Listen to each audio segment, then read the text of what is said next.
The old national preceptor prophesied a calamity for the heir of Marquis Yongin. He said the boy wouldn't live past the age of 20. Pierced by 7 swords, the heir was brought back to life with only a single breath remaining. The preceptor then claimed he had narrowly escaped death's grip. He must marry his savior to repay the debt and settle his karma. Only then could he continue to live. The heir's family, carrying a jade pendant and a heavy dowry, entered the humble estate of a loyal 6th-rank official. My older sister stepped in front of the heir before I could. She took the jade pendant and stole my identity as his savior. My parents were overjoyed beyond measure. They showered my sister and the heir with praises. They completely ignored the fact that my sister knew nothing of medicine. I stood behind the screen, tracing the scar on my face. I did not rush out to clarify the truth. In my previous life, I got my wish and married Cui Bin. My sister was despised for her deception.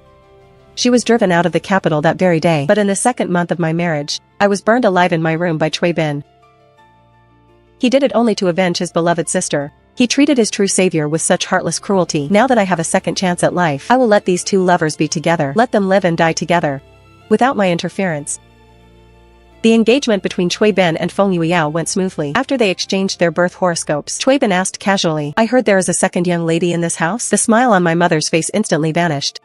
She curled her lip in disdain. A child who can't be presented in public is not worth mentioning. She claimed I would offend the noble guests, making things awkward. "Today is Yueyao's big day," she said.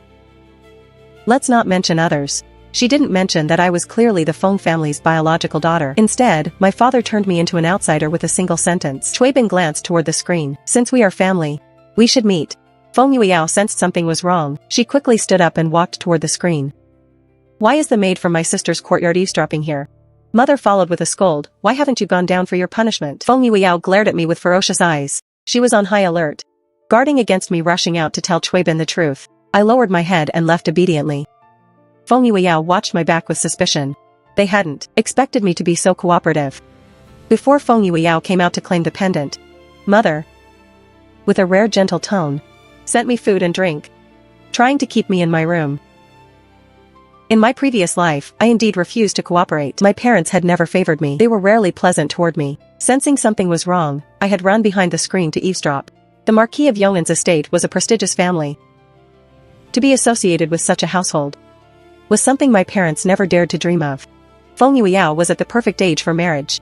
Mother had already been looking at scholars for her, but when the Marquis's house came to propose, without a second word, they pushed the beautiful Feng Yueyao forward. Since I was little, in my memories, my parents always favored Feng Yueyao. My personality was not likable. I wasn't as eloquent as Feng Yueyao. Who knew how to win our parents' hearts? There is a scar on my face. Because of it, my parents refused to even look at me. But I got that scar when I was 6 years old, saving Feng Yueyao when she fell from a tree.